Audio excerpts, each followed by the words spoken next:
This is ends on my report card for kids who were taught they talk too much and became social butterflies as adults. They said I talk too much. I said thank you. Hey man, say man, what up though? If this is your first time meeting me, congrats. You're welcome. From the south to the west, TCB describes the best. Now loop around to the east and you'll see that I'm a beast.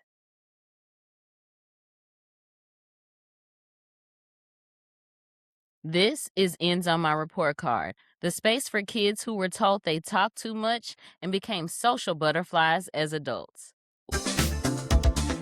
Ooh, baby. Let me tell y'all something about this Usher Raymond and Chris Brown tour, aka the R&B tour concert that I went to.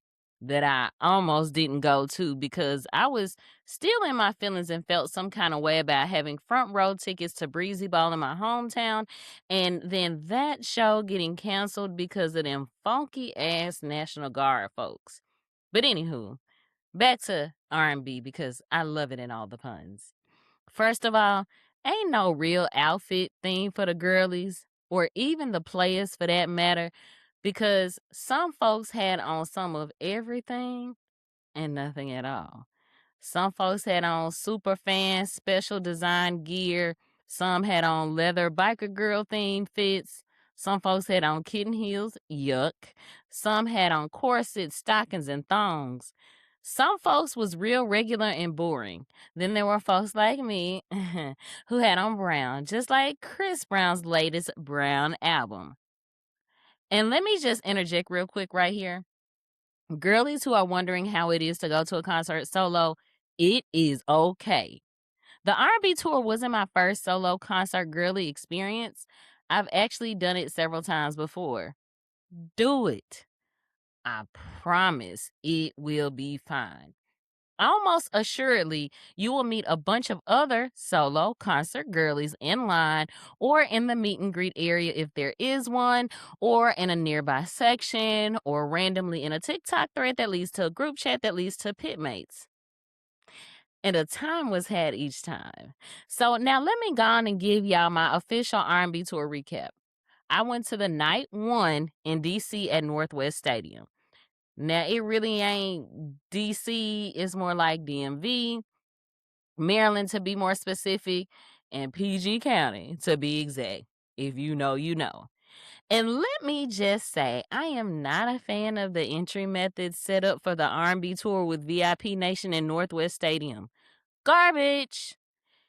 If you are going to any of the tour stops after you've listened to this podcast, let me just go on and tell you to bring a portable fan and make sure it is fully charged. I'm talking about 100%. And make sure you bring at least 2 juice packs, aka portable chargers. Don't take me seriously on that if you want to, and you gonna fuck around and find out the hard way. Now, if you're a pit girly, I'ma suggest you get to the venue early for prime location spotting in the pit. It's not gonna be overcrowded like you think, but certain spots for certain views are in fact better than others. Now, the concert itself was absolutely amazing. I saw Usher my freshman year in college. That was 2004 in my hometown of Memphis, Tennessee. That was my first time seeing his live performance in person, and it was great. Obviously, he's come out with so much more music since then. Chris Brown, however, I had never seen in concert, ever at all. Now, if you know me, you know that also during my freshman year in college at the Tennessee State University, I was supposed to see Chris Brown because he came and I ended up getting sick. And I ended up missing him. That was back when he was just a cute little dude who sang Run It, Run It. And everybody was going crazy over his appearances on 106 in Park. Now, I've actually met him before back when I was a social media manager, before it was a big fancy job, and red carpet correspondent in Los Angeles for a digital media outlet. But I never really got to have a long conversation with him. So DMV night one of the R&B tour was my first time seeing Breezy perform live. Y'all, I get it. I got it before, but I definitely get it now. He puts on a show from start to finish. Usher does too. They both put on an amazing show. So much so that I can't even remember all the songs they performed because, ooh, baby, my dogs was barking loudly. Ooh. Yeah. I do know that Chris Brown performed Take You Down, which is one of my personal favorite songs of his because that's like a whole moment on stage and goes viral every night on TikTok. But one day I have got to see him perform Harder, which so far in his catalog of my number one favorites, yeah. Simultaneously, I was excited to see Usher perform My Way live because I love the video and nothing will ever beat us singing the rap parts of that song together. Eyes locked in. Badass. Senoritas, two cities with kicks, new kicks. It's all in the mix. Don't turn no tricks. They turn for me. Catching bricks don't concern me. So forget it, little midget. My mind on 7 digits. Before I pay heaven skies a visit, I dig it. I'm pulling out stops, locking down our spot, saying you can't front. Man, you just had to be there. And no, there's no video because I was in the moment. And honestly, that's probably why the moment was even able to happen because I didn't have a camera all in his face. Choose your moments wisely, folks, and your camera time too, for that matter. And it was wristband central around that motherfucker. And some folks had more than I did on top of my lanyard. But here's the thing that no one told me before going to the R&B tour and being a pit girly. For my pit people, I ain't know they had on in pyrotechnics. It gets real hot in the pit. And I ain't talking about just like 1 time, 2 times, or 3 times. There are a significant number of times that it get hella hot in that thing. Like, I know a couple of hairs on my arm had to be super scorched. Outside of that, A plus plus plus plus plus plus plus. Go see it in a city near you if the tour is still happening when you view this. Tennessee, my girl, my boo bae, my sugar pie honey bunch. What are you doing? You tripping right now. You cherry picking which state laws applies to which counties. You're isolating specific cities. You're cracking and packing congressional districts. First Nashville and most recently Memphis. You're putting state senators in timeout because they expressed their First Amendment rights. Same way the Republicans do, but only one party gets punished. And it's not even the one creating the actual harm or even perpetuating it. Danger, danger, stranger, danger if you're Black and a gun owner or Hispanic in Tennessee and have an encounter with a federal agency. We're supposed to be the volunteer state, yet the only serving that seems to happen is one-sided and bullshit. No parties for real here. We do have racists, though. Bigots, election deniers, huge egos, and nonstop power plays.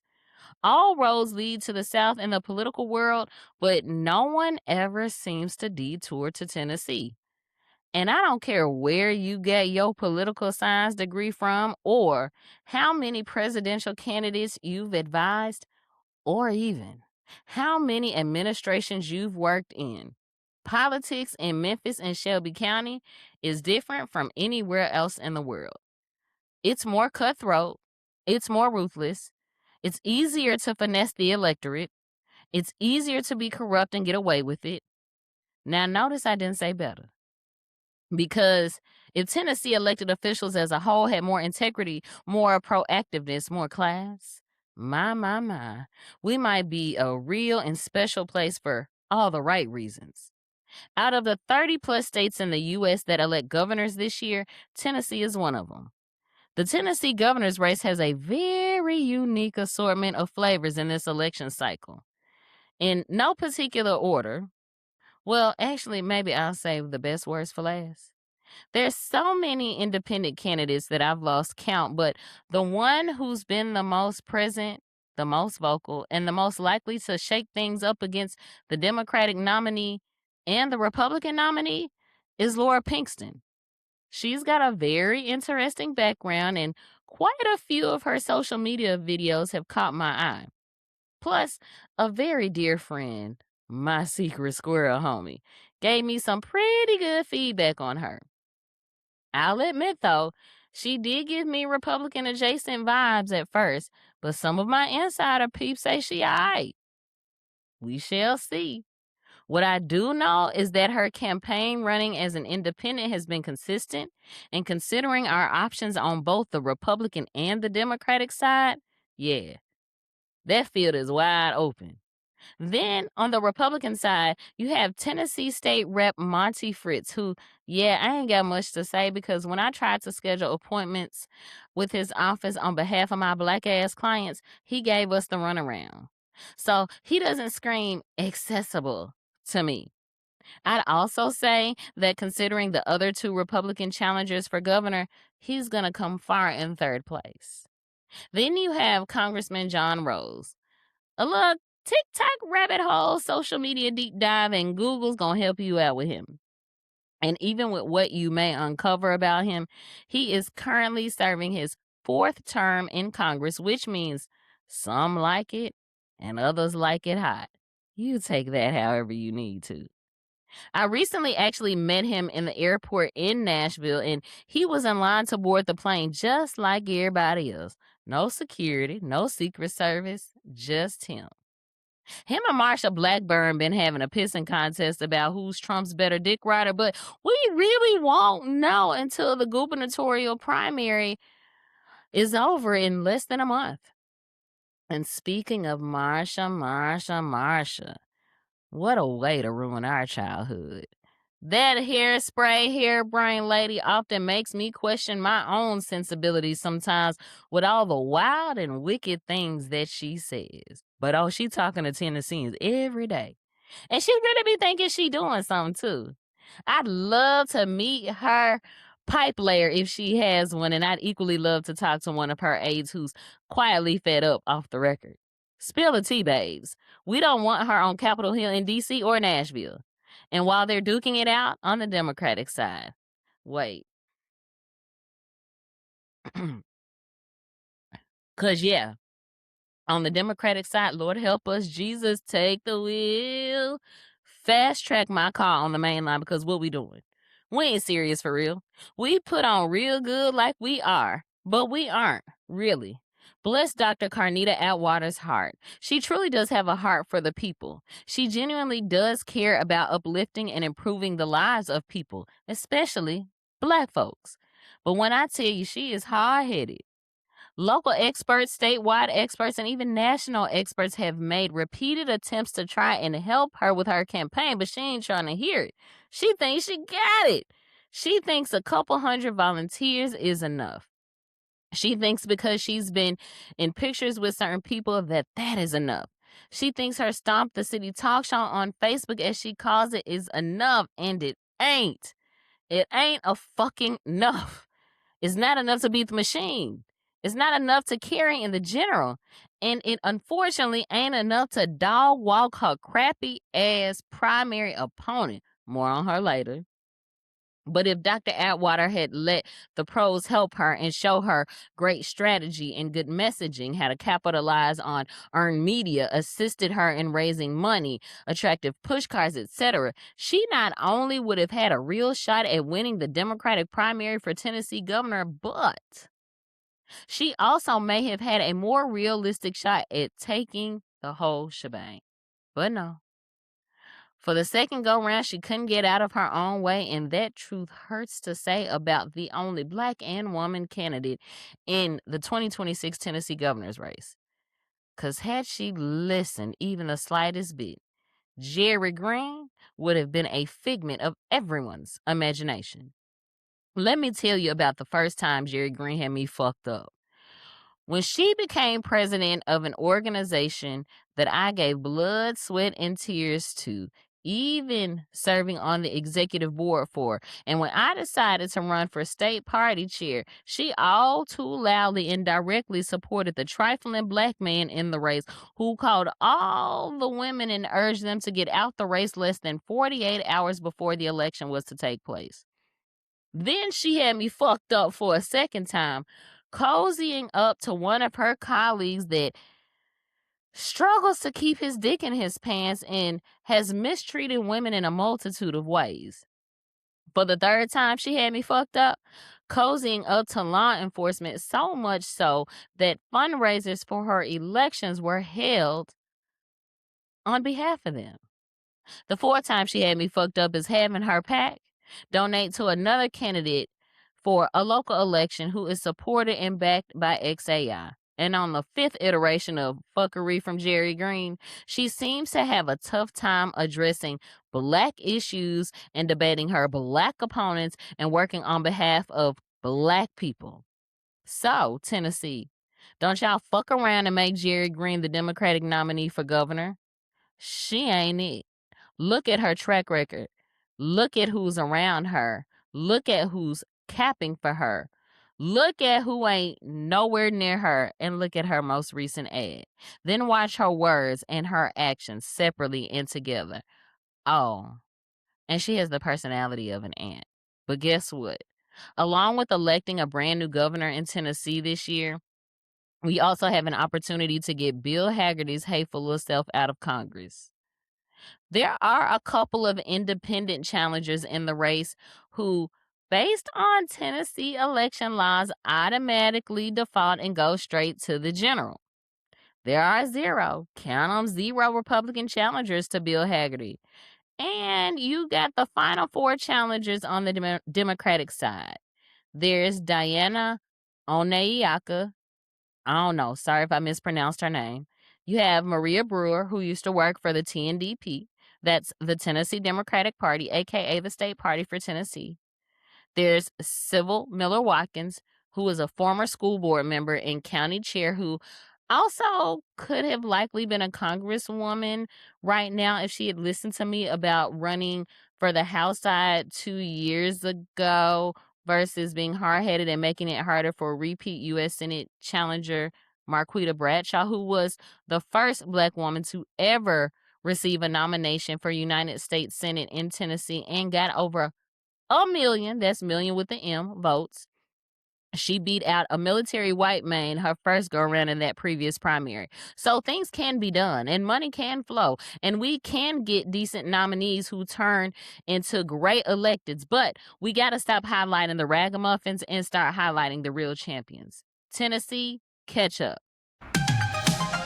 So, even though the Lord didn't bless me with the ability to have kids, I have tons of friends and colleagues who've had kids over the years, and I see people post gender reveals and baby showers all over social media.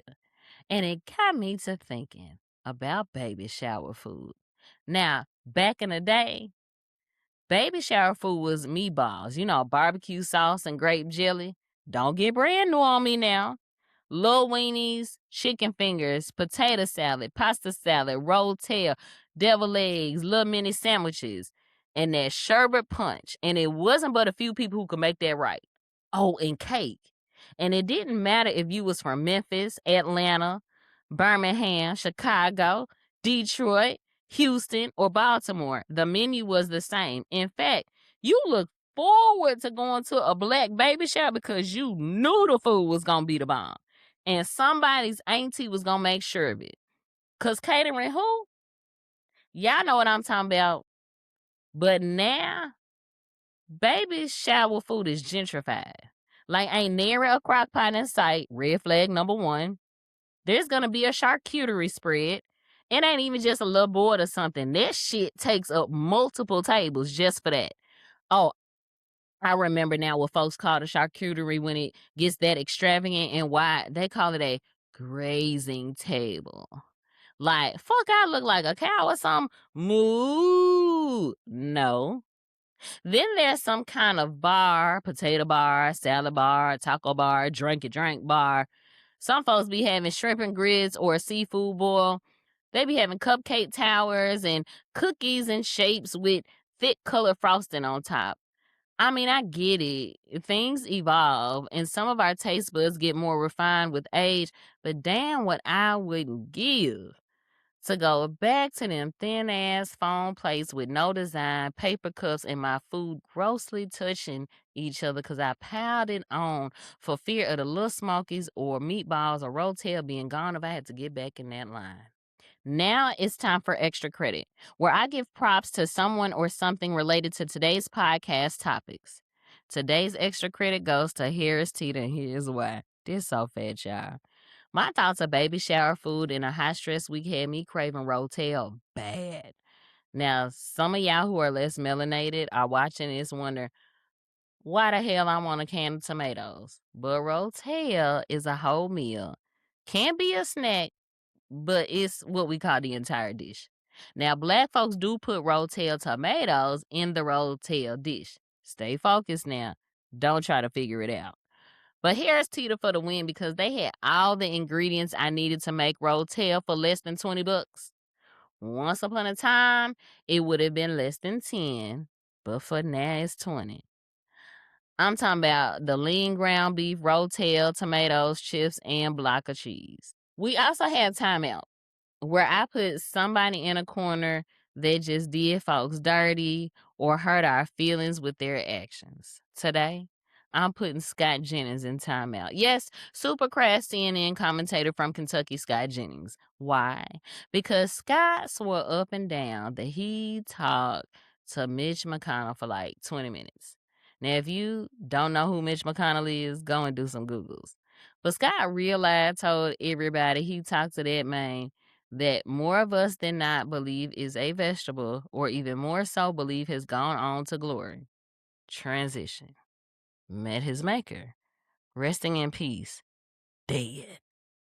Now, he ain't the only one, but he's one of the main ones and is saying so far and wide.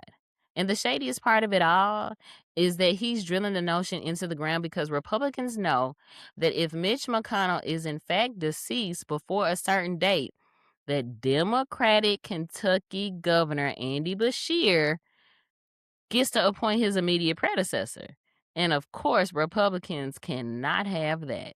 So the rumor mill suggests that they are waiting until after the prescribed date so that it will instead trigger a special election and they can get another Republican in there. All I know is historically, they say these sorts of things come in threes. Turtle, graham cracker, is orange next? I'm Theron, and this has been Ends on My Report Card. See you next time.